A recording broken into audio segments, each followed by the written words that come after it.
అందరికీ నమస్కారం. Welcome to my channel. This is doctor RP Sudha. మనం ఇప్పుడు మాట్లాడబోయేది జూన్ నెల రాశి ఫలితాలు, జూన్ నెల ప్రెడిక్షన్స్ అన్నమాట. ద్వాదశ రాశుల వారికి ఎలా ఉందో చూద్దాము. దానికన్నా ముందు మనం ఎప్పుడు మాట్లాడేది గోచారం మాట్లాడుకుంటాము. సో గోచార రీత్యా ఎక్కడెక్కడ ఏ హౌసెస్లో, ఏ భావంలో, ఏ రాశుల్లో ప్లానెట్స్ ఉన్నాయో చూద్దాము. ఫస్ట్ మనం మాట్లాడుకోబోయేది శని ఏమో ప్రస్తుతం మనకు తెలుసు మీనంలో ఉన్నారు. ఏళ్ళనాటి శని అనేది మనకి మేషరాశి వాళ్ళకి మొదలైంది. అలాగే మీనరాశి వాళ్ళకి రెండో ఘట్టంలో ఉంది, కుంభరాశి వాళ్ళకి లాస్ట్ ఘట్టంలో ఉంది. అలాగే కుంభరాశిలో మనకేమో రాహు ఉన్నారు, సింహరాశిలో ఏమో మనకి కేతు ఉన్నారనమాట. అండ్ మేజర్ మూమెంట్స్ కూడా ఉన్నాయి. సో ఫస్ట్ అది మాట్లాడుకుందాము. వీనస్, శుక్రుడేమో మనకి తెలుసు మేషంలో ఉన్నారు, మే ఎండ్కి వచ్చారు. జూన్ ఎండ్కి 29th జూన్కి ఏమో ఆయనేమో వృషభానికి వెళ్తున్నారు. వృషభంలో ప్రస్తుతం సన్ అండ్ మెర్కురీ ఉన్నారు. మెర్కురీ ఏమో 7th 6th జూన్ అలాగేమో జెమినైకి వెళ్తున్నారు, అంటే మిథునానికి వెళ్తున్నారు. తర్వాత 22nd జూన్కి ఏమో కర్కాటకానికి వెళ్తున్నారు అనమాట. కర్కాటకంలో ప్రస్తుతం మనకి మార్స్ డెప్లిటేషన్ స్టేట్లో ఉన్నారు. సో డెప్లిటేషన్ స్టేట్ నుంచి ఆయన బయటకు వస్తున్నారు 7th జూన్ అనమాట. అలాగే మనకి తెలుసు చంద్రుడు 2 రోజులకు ఒకసారి మారుతూ ఉంటారు. సన్ ఏమో మనకి జూన్ 15కి మిథునానికి వెళ్తున్నారు. సో మిథునంలో ఆల్రెడీ మనకి తెలుసు జూపిటర్ ఉన్నారు, అంటే గురువు ఉన్నారనమాట, మేజర్ గ్రహం.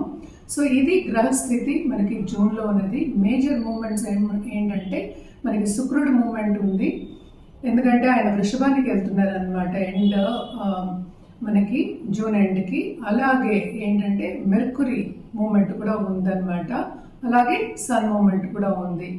జనరల్గా ఎప్పుడు మనం పరిహారాలు చెప్పినప్పుడు మనం ఏంటంటే నవగ్రహ స్తోత్రాలు అలాగే నవగ్రహ పూజలు చేయమని చెప్తాము.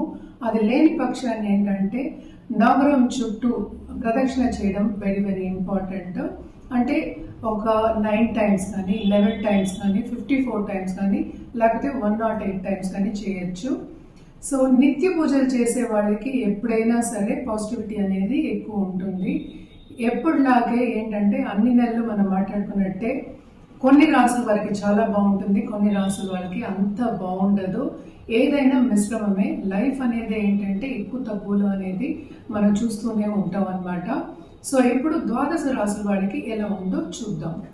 ఇప్పుడు మనం మాట్లాడుకోబోయేది మీనరాశి వాళ్ళ సంగతి అనమాట. మీనరాశి వాళ్ళకి జూన్ 2025 ఎలా ఉందో చూద్దాము. ఏం ఘోషిస్తున్నాయో చూద్దాం. వీళ్ళకి కూడా మిశ్రమ ఫలితాలు ఘోషిస్తున్నాయి, ఎందుకంటే వీళ్ళకి ఏళ్ళనాటి శని ఉంది. ఏళ్ళనాటి శని ప్రభావం కూడా చాలా ఎక్కువ ఉంటుందన్నమాట. కానీ ఈ రాశికి అధిపతి 4వ ఇంట్లో ఉన్నారు కనుక తప్పక కంఫర్ట్ లెవెల్ అనేది బాగుంటుంది. ఆపర్చునిటీస్ కూడా చాలా బాగుంటాయి అన్నమాట. మనం చూసాము అంటే 4th లార్డ్ ఏమో ఇప్పుడు 3rd లో ఉన్నాడు కనుక కొంతవరకు స్టార్టింగ్ ఆఫ్ దిస్ మంత్ కష్టంగా అనిపిస్తూ ఉంటుంది.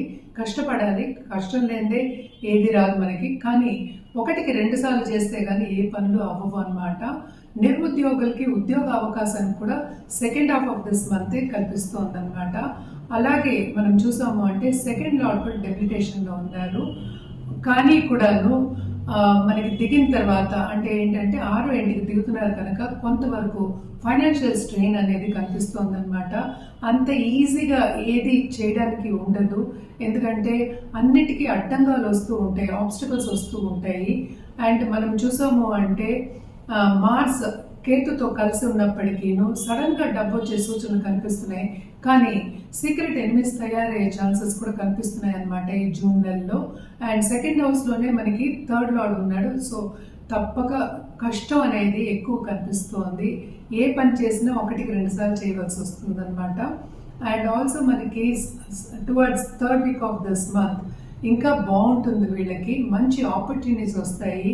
అండ్ ట్రావెలింగ్ ఇండస్ట్రీలో ఉన్న వాళ్ళకి అండ్ టూరిజం ఇండస్ట్రీలో ఉన్న వాళ్ళకి మాత్రం చాలా బాగుంటుందనే చెప్పాలి. Second half of this month రాబడి వచ్చే ఛాన్సెస్ ఎక్కువ కనిపిస్తున్నాయి.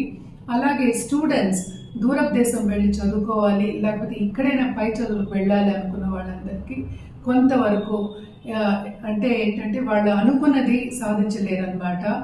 సో తప్పక కొంతవరకు టెన్షన్కి గురవుతారు, యాంగ్జైటీకి గురయ్యే ఛాన్సెస్ ఎక్కువ కనిపిస్తున్నాయి. ట్రావెలింగ్లో కూడా ఏంటంటే పేపర్స్ అన్నీ కొంచెం సక్రమంగా పెట్టుకుంటేనే సేఫ్గా ట్రావెల్ అవ్వడం అనేది కూడా ఉంటుందన్నమాట. అండ్ ఆల్సో మనం చూసాము అంటే 12th హౌస్లో రాహు ఉన్నాడు కనుక లాంగ్ టైం ట్రావెల్ కూడా ప్లాన్ చేసే సూచనలు కనిపిస్తున్నాయి ఈ రాశిలో ఉన్న వాళ్ళకి. అలాగే దాంపత్య జీవితానికి వస్తే కనుక తప్పక విభేదాలు అనేవి కనిపిస్తున్నాయి. కుటుంబంలో కూడా కొంతవరకు అంత అనుకూల పరిస్థితి లేదు, కొన్ని ప్రాబ్లమ్స్ అన్ని కుటుంబ పరంగా వీళ్ళు ఫేస్ చేస్తారు అని కనిపిస్తుంది అనమాట.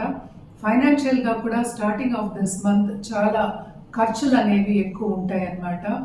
హెల్త్ విషయం మీద మాత్రం తప్పక ధ్యాస పెట్టుకోవాలి. అలాగే ఏంటంటే దాంపత్య జీవితం కానీ లవ్ రిలేషన్షిప్ కానీ మనం ఏంటంటే కొంచెం జాగ్రత్తగా ఉండడం అనేది మంచిది, జాగ్రత్తగా మసులుకోవడం పార్ట్నర్తో అనేది మంచిది.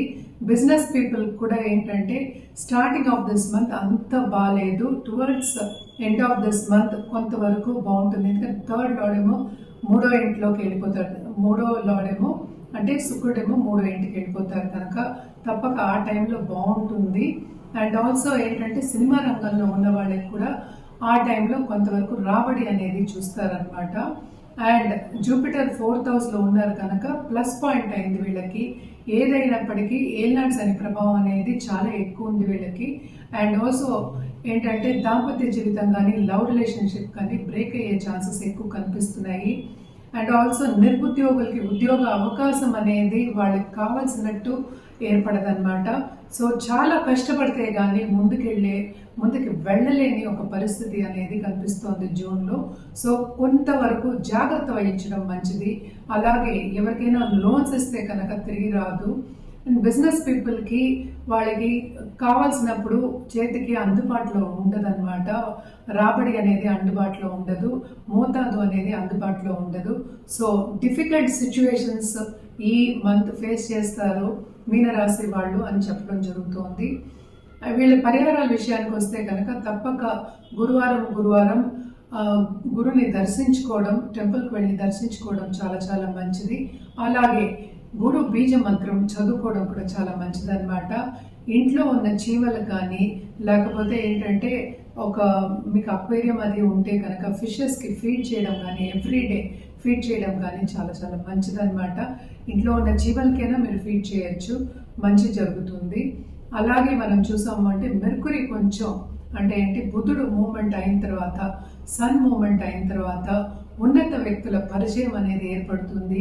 ఆ టైంలో కొంతవరకు ఏంటంటే పాజిటివ్ రిజల్ట్స్, పాజిటివ్ అవుట్కమ్స్ అనేది కనిపిస్తుంది అనమాట. సో తప్పక second half of this month మీకు బాగుంటుంది. ఈ పరిహారాలన్నీ చేసుకుంటే ఇంకా బాగుంటుంది. ఇప్పుడు మనం మాట్లాడుకోబోయేది మీనరాశి వాళ్ళ సంగతి అనమాట. మీనరాశి వాళ్ళకి జూన్ 2025 ఎలా ఉందో చూద్దాము. ఏం ఘోషిస్తున్నాయో చూద్దాం. వీళ్ళకి కూడా మిశ్రమ ఫలితాలు ఘోషిస్తున్నాయి. ఎందుకంటే వీళ్ళకి ఏల్నాడ్స్ అనేవి ఉంది. ఏల్నాడ్స్ అనే ప్రభావం కూడా చాలా ఎక్కువ ఉంటుందన్నమాట. కానీ ఈ రాశికి అధిపతి 4వ ఇంట్లో ఉన్నారు కనుక తప్పక కంఫర్ట్ లెవెల్ అనేది బాగుంటుంది. ఆపర్చునిటీస్ కూడా చాలా బాగుంటాయి అన్నమాట. మనం చూసాము అంటే 4th లార్డ్ ఏమో ఇప్పుడు 3rd లో ఉన్నాడు కనుక కొంతవరకు స్టార్టింగ్ ఆఫ్ దిస్ మంత్ కష్టంగా అనిపిస్తూ ఉంటుంది. కష్టపడాలి, కష్టం లేదే ఏది రాదు మనకి. కానీ 1కి 2 సార్లు చేస్తే కానీ ఏ పనులు అవ్వవు అనమాట. నిరుద్యోగులకి ఉద్యోగ అవకాశాన్ని కూడా సెకండ్ హాఫ్ ఆఫ్ దిస్ మంతే కల్పిస్తోంది అనమాట. అలాగే మనం చూసాము అంటే 2nd లార్డ్ కూడా డెబిలిటేషన్లో ఉన్నారు. కానీ కూడాను మనకి దిగిన తర్వాత అంటే ఏంటంటే 6వ ఇంటికి దిగుతున్నారు కనుక కొంతవరకు ఫైనాన్షియల్ స్ట్రెయిన్ అనేది కనిపిస్తోంది అనమాట. అంత ఈజీగా ఏది చేయడానికి ఉండదు. ఎందుకంటే అన్నిటికీ అడ్డంగాలు వస్తూ ఉంటాయి, ఆబ్స్టికల్స్ వస్తూ ఉంటాయి. అండ్ మనం చూసాము అంటే మార్స్ కేతుతో కలిసి ఉన్నప్పటికీను సడన్గా డబ్బు వచ్చే సూచనలు కనిపిస్తున్నాయి. కానీ సీక్రెట్ ఎనిమిస్ తయారయ్యే ఛాన్సెస్ కూడా కనిపిస్తున్నాయి అన్నమాట ఈ జూన్ నెలలో. అండ్ 2nd హౌస్లోనే మనకి 3rd లార్డ్ ఉన్నాడు. సో తప్పక కష్టం అనేది ఎక్కువ కనిపిస్తోంది. ఏ పని చేసినా 1కి 2 సార్లు చేయవలసి వస్తుంది అనమాట. అండ్ ఆల్సో మనకి towards 3rd week off this month ఇంకా బాగుంటుంది. వీళ్ళకి మంచి ఆపర్చునిటీస్ వస్తాయి. అండ్ ట్రావెలింగ్ ఇండస్ట్రీలో ఉన్న వాళ్ళకి అండ్ టూరిజం ఇండస్ట్రీలో ఉన్న వాళ్ళకి మాత్రం చాలా బాగుంటుందనే చెప్పాలి. Second half of this month రాబడి వచ్చే ఛాన్సెస్ ఎక్కువ కనిపిస్తున్నాయి. అలాగే స్టూడెంట్స్ దూరపు దేశం వెళ్ళి చదువుకోవాలి, లేకపోతే ఇక్కడైనా పై చదువులకు వెళ్ళాలి అనుకున్న వాళ్ళందరికీ కొంతవరకు అంటే ఏంటంటే వాళ్ళు అనుకున్నది సాధించలేరన్నమాట. సో తప్పక కొంతవరకు టెన్షన్కి గురవుతారు, యాంగ్జైటీకి గురయ్యే ఛాన్సెస్ ఎక్కువ కనిపిస్తున్నాయి. ట్రావెలింగ్లో కూడా ఏంటంటే పేపర్స్ అన్ని కొంచెం సక్రమంగా పెట్టుకుంటేనే సేఫ్గా ట్రావెల్ అవ్వడం అనేది కూడా ఉంటుందన్నమాట. అండ్ ఆల్సో మనం చూసాము అంటే 12th హౌస్లో రాహు ఉన్నాడు కనుక లాంగ్ టైం ట్రావెల్ కూడా ప్లాన్ చేసే సూచనలు కనిపిస్తున్నాయి ఈ రాశిలో ఉన్న వాళ్ళకి. అలాగే దాంపత్య జీవితానికి వస్తే కనుక తప్పక విభేదాలు అనేవి కనిపిస్తున్నాయి. కుటుంబంలో కూడా కొంతవరకు అంత అనుకూల పరిస్థితి లేదు, కొన్ని ప్రాబ్లమ్స్ అన్ని కుటుంబ పరంగా వీళ్ళు ఫేస్ చేస్తారు అని కనిపిస్తుంది అనమాట. ఫైనాన్షియల్గా కూడా స్టార్టింగ్ ఆఫ్ దిస్ మంత్ చాలా ఖర్చులు అనేవి ఎక్కువ ఉంటాయి అన్నమాట. హెల్త్ విషయం మీద మాత్రం తప్పక ధ్యాస పెట్టుకోవాలి. అలాగే ఏంటంటే దాంపత్య జీవితం కానీ లవ్ రిలేషన్షిప్ కానీ మనం ఏంటంటే కొంచెం జాగ్రత్తగా ఉండడం అనేది మంచిది, జాగ్రత్తగా మసులుకోవడం పార్ట్నర్తో అనేది మంచిది. బిజినెస్ పీపుల్ కూడా ఏంటంటే స్టార్టింగ్ ఆఫ్ దిస్ మంత్ అంత బాగాలేదు, towards end of this month కొంతవరకు బాగుంటుంది. ఎందుకంటే థర్డ్ లార్డేమో మూడో ఇంట్లోకి వెళ్ళిపోతారు, మూడో లార్డేమో అంటే శుక్రుడేమో మూడో ఇంటికి వెళ్ళిపోతారు కనుక తప్పక ఆ టైంలో బాగుంటుంది. అండ్ ఆల్సో ఏంటంటే సినిమా రంగంలో ఉన్న వాళ్ళకి కూడా ఆ టైంలో కొంతవరకు రాబడి అనేది చూస్తారనమాట. అండ్ జూపిటర్ 4th హౌస్లో ఉన్నారు కనుక ప్లస్ పాయింట్ అయింది వీళ్ళకి. ఏదైనప్పటికీ ఏల్నాడ్స్ అనే ప్రభావం అనేది చాలా ఎక్కువ ఉంది వీళ్ళకి. అండ్ ఆల్సో ఏంటంటే దాంపత్య జీవితం కానీ లవ్ రిలేషన్షిప్ కానీ బ్రేక్ అయ్యే ఛాన్సెస్ ఎక్కువ కనిపిస్తున్నాయి. అండ్ ఆల్సో నిరుద్యోగులకి ఉద్యోగ అవకాశం అనేది వాళ్ళకి కావాల్సినట్టు ఏర్పడదన్నమాట. సో చాలా కష్టపడితే కానీ ముందుకి వెళ్ళలేని ఒక పరిస్థితి అనేది కనిపిస్తోంది జూన్లో. సో కొంతవరకు జాగ్రత్త వహించడం మంచిది.